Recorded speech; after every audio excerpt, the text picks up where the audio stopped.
Dead men tell no tales, but their ships speak volumes. Welcome to the Cursed Compass, where we explore the darkest maritime mysteries. In the mid-19th century, charting the freezing labyrinth at the top of the world was a lethal undertaking. The most devastating example of this hazard began in 1845, when Sir John Franklin set sail to navigate the Northwest Passage. He departed with two heavily fortified bomb vessels, the HMS Erebus and HMS Terror, outfitted with steam engines and reinforced iron hulls. But after a final sighting by whaling ships, the entire expedition vanished. 129 men were swallowed by the ice. 3 years later, the British Admiralty launched a massive rescue campaign, offering a £20,000 reward, equivalent to nearly $2 million today, to anyone who could locate the missing crews. Dozens of ships joined the hunt.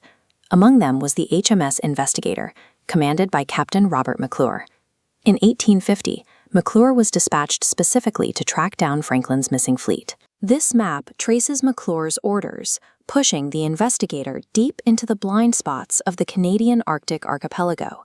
He charted a course directly toward the isolated shores of Banks Island. Using the ship's reinforced bow as a battering ram, the crew forced their way through shifting plates of ocean ice. They were sailing directly into the identical freezing hazards that had already claimed the men they were trying to save. McClure was steering his crew into a geographic cage. The search for one lost expedition was about to create another. By September 1850, the Investigator reached Mersey Bay. There, the forward momentum stopped. The ship became locked in the freezing waters. An Arctic winter creates a terrifying mechanical force.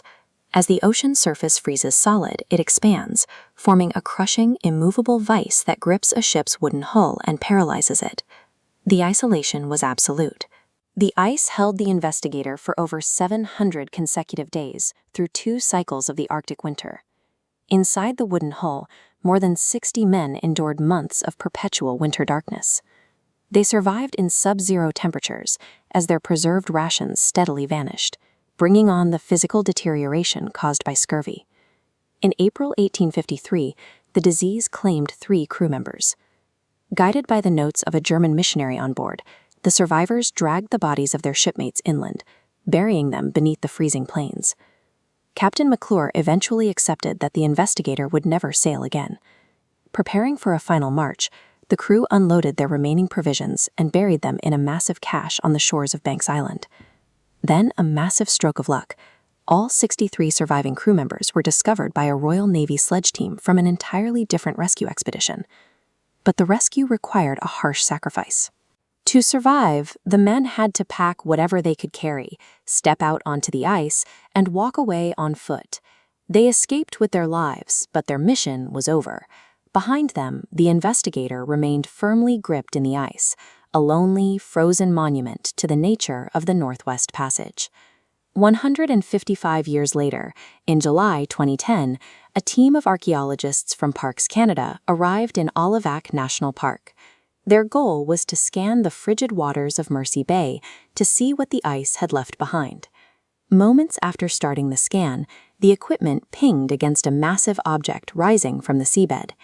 This sonar scan shows exactly what they found: the hull of the HMS Investigator, resting upright in 11 meters of freezing water.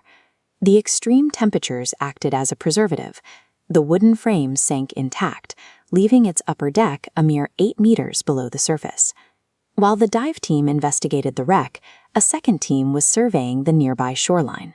They were looking for the 1853 supply cache and the graves of the 3 stranded sailors. Using a magnetometer to scan the permafrost, the sensors identified the sharp magnetic signature of copper nameplates and coffin nails buried beneath the surface. Out on the desolate plains, they found 3 distinct mounds of earth. Normally, as a body decomposes, the earth above it slumps inward, but these graves remained perfectly mounded, a sign that the frozen permafrost had kept the men in near pristine condition. The crew of the Investigator never solved the Franklin mystery, yet the preservation of their ship and their fallen crewmates provides a stark lesson. The Arctic is an environment powerful enough to swallow human ambition, locking its victims in ice and time for centuries.